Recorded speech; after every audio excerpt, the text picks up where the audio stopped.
Hello दोस्तों, welcome to my channel. आज हम बात करेंगे famous Indian athlete gold medalist Neeraj Chopra के बारे में। गाइस, नीरज चोपड़ा का जन्म हरियाणा के पानीपत जिले के खंडरा गांव में एक साधारण किसान परिवार में हुआ। इनके फादर एक आम किसान हैं। गाइस, बचपन में ये मोटापे से जूझते थे, जिसके कारण इन्हें अपने साथियों द्वारा अक्सर चिढ़ाया जाता था। वेट इशू को सुधारने के लिए उनके परिवार ने उन्हें पानीपत के जिम में एडमिशन कराया। इसी दौरान नीरज चोपड़ा ने पास के शिवाजी स्टेडियम में जैवलिन थ्रो का गेम देखा। इस गेम में उन्हें अट्रैक्ट किया और स्थानीय कोच जयवीर चौधरी के मार्गदर्शन में उन्होंने एथलीट की दुनिया में कदम रखा। थोड़ा लंबा फील होने दो। How did javelin happen? Tell us the story. Hindi में पूछ लो जी। हिंदी में पूछते हैं भाई, javelin कैसे हुई, कहां से शुरुआत हुई, कब चस्का लगा? बस भगवान ने ही सोचा था कि जेवलिन करनी है। वैसे गांव में अलग अलग स्पोर्ट खेलते रहते थे, लेकिन जैसे ग्राउंड पे गए और जेवलिन को थ्रो करते हुए देखा सीनियर्स को, तो उनके साथ शुरू कर दिया। तो मैं जानता भी नहीं था कि जेवलिन क्या चीज़ है, बस ऐसे ही स्टार्ट हो गई और आज यहाँ पे आपके सामने है। और फिर जूनियर आप चैंपियनशिप में थ्रो मारते हो, जो उस साल की ओलंपिक थ्रो से भी बेटर थी। ये कमाल की बात है। लेकिन मतलब नेचुरल गिफ्ट कहेंगे या कितनी मेहनत की है? एवरेज एक दिन में कितने घंटे आप मेहनत करते हो? दिन में 7-8 घंटे तो मेहनत होती है। गाइस, नीरज चोपड़ा ने अपना पहला जेवलिन करियर 2012 में शुरू किया, जब वे सिर्फ 14 साल के थे। तब उन्होंने 68.40 मीटर की दूरी थ्रो कर अपना पहला जूनियर नेशनल गोल्ड मेडल जीता।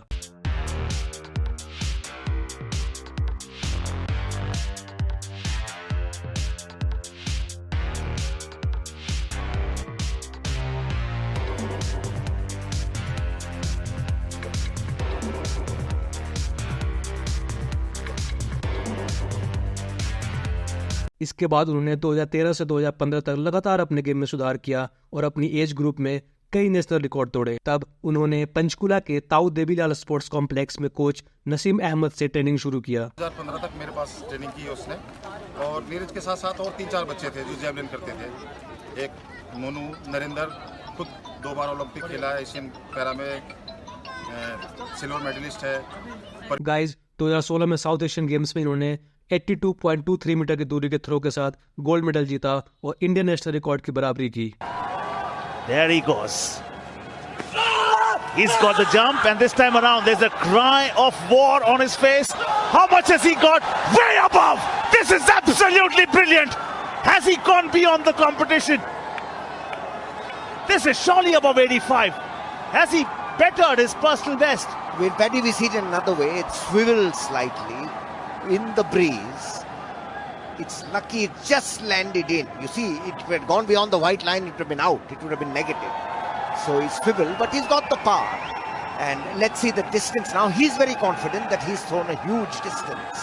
इसी साल वर्ल्ड अंडर 20 चैंपियनशिप पोलैंड में इन्होंने 86.48 मीटर की दूरी के साथ वर्ल्ड जूनियर रिकॉर्ड बनाया और गोल्ड मेडल जीता। The world number one. How does he respond? He responds like that.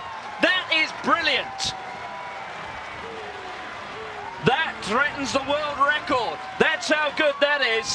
We've had 2 world records already this week. We may well have had another. It's gone beyond 80, beyond 85, and that has been measured at 86 meters 48. It is a world record. Our third of these World Under 20 Championships.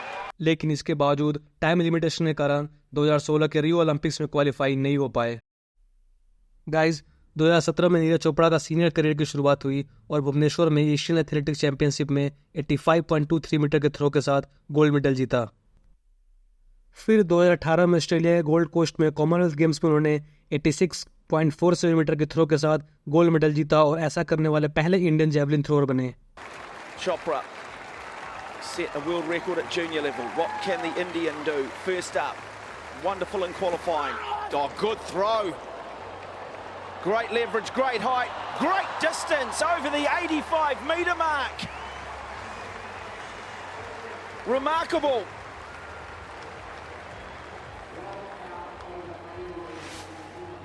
He's got a personal best of 86.48, a season best of 85.94, and I'd imagine that is close to the over the. इसी साल Jakarta में Asian games में नीरज चोपड़ा ने फिर से gold जीता और 88.06 metre के थ्रो के साथ नया नेशनल रिकॉर्ड भी बनाया। पहली पोजीशन पर चल रहे हैं, लेकिन क्या उसे बेहतर करेंगे? और इस बार लग रहा है कि शायद ये बेहतर होना चाहिए। बड़ा जबरदस्त थ्रो है, इंतजार कीजिए। ऑफिशियल कंफर्मेशन का क्या उन्होंने अपने पहले अटेम्प्ट को बेहतर किया है। बहुत बढ़िया एक्शन, जबरदस्त कंट्रोल नीरज का। और जेवलिन की उड़ान देखिए, एक तीर की तरह उड़ता हुआ जेवलिन। 82 समथिंग होना चाहिए। गाइस 2019 नीरज चोपड़ा के लिए कठिन रहा क्योंकि एक एल्बो की चोट लेकर उन्हें सर्जरी करानी पड़ी और उन्हें वर्ल्ड चैंपियनशिप सहित कई इंपोर्टेंट इवेंट मिस कर दी। To his Twitter handle on May 3rd and posted a pic of himself wherein he was seen laying on hospital bed with plaster around his elbow while his another hand was to make a gesture of thumbs up. He captioned the picture as, "Undergone elbow surgery in Mumbai by Dr. Dinsha Padiwala. Will require some months of rehabilitation before I can start back with throwing. Hoping to return stronger. Every setback is a setup for a comeback. God wants to bring you out better than you were before. फिर मिलेंगे। Guys 7 अगस्त 2021 में नीरज चोपड़ा ने 87.58 metre के शानदार throw के साथ mains javelin throw में gold medal जीतकर टोक्यो ओलंपिक में इतिहास रच दिया और इसके साथ ही इंडिया का ट्रैक एंड फील्ड में पहला ओलंपिक गोल्ड मेडल।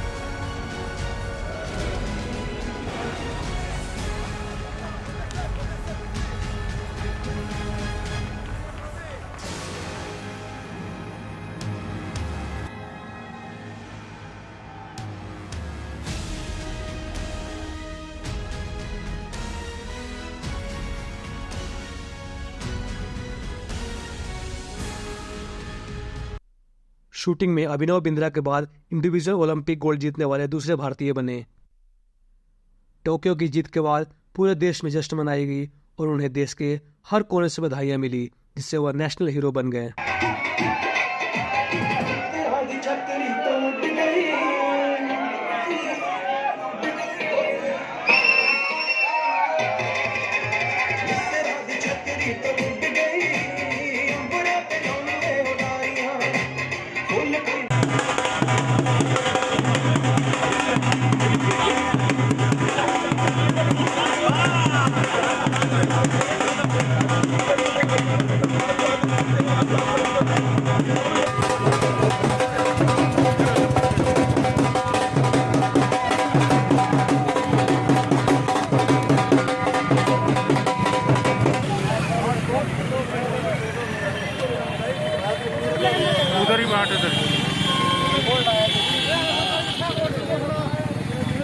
पूरे देश के लिए, पूरे समाज के लिए, पूरे जिला करनाल के लिए, पूरे गांव के लिए आज एक गर्व का दिन है कि नीरज चोपड़ा ने गोल्ड मेडल लेकर के आया और एक छोटे से गांव से गरीब आदमी इतनी कड़ी मेहनत करके और ऐसे हालात से इस मुकाम पर पहुंचा है।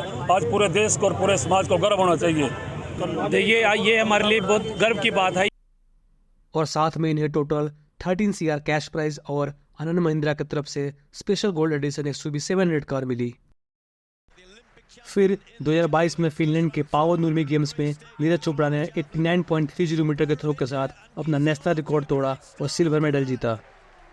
इसी साल इन्होंने फिनलैंड के क्रूटाने गेम्स में 86.69 मीटर के थ्रो के साथ गोल्ड मेडल जीता।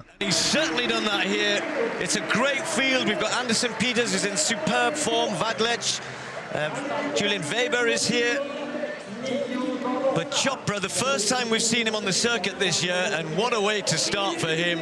That is huge to set things off. 89.94 with the very first throw of the competition. That's a personal best and a national record for the Olympic champion. Guys, 2023 में दोहा diamond league में इन्होंने 88.6 metre के throw के साथ season की शुरुआत की और बुडापेस्ट में वर्ल्ड एथलेटिक्स चैंपियनशिप में उन्होंने 88.17 मीटर के साथ सीजन की बेस्ट थ्रो के साथ गोल्ड मेडल जीता, जिससे वह इस इवेंट में गोल्ड जीतने वाले पहले इंडियन बने। Eugene Chopra back on top.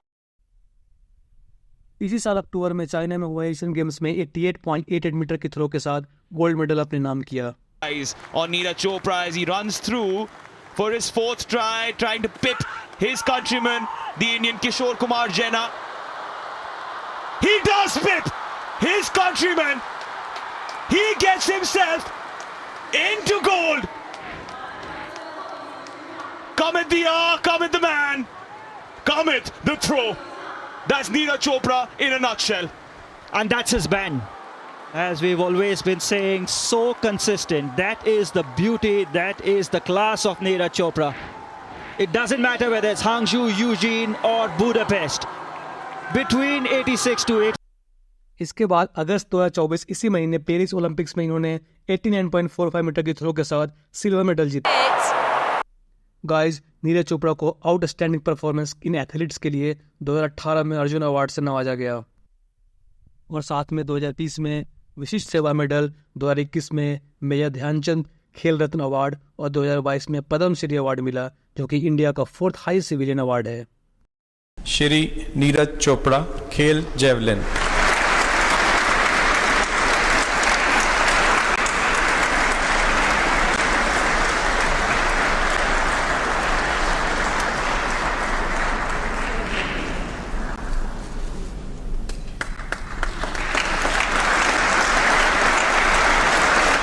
Guys, उन्हें 26 अगस्त 2016 को भारतीय सेना में जूनियर कमीशन अधिकारी जेसीए ग्रुप में नायक सूबेदार के पद पर अपॉइंट किया गया था। और यही नहीं, पुणे में आर्मी स्पोर्ट्स इंस्टीट्यूट स्टेडियम का नाम बदलकर नीरज चोपड़ा स्टेडियम रखा गया, जिसका inauguration defence minister Rajnath Singh ने किया।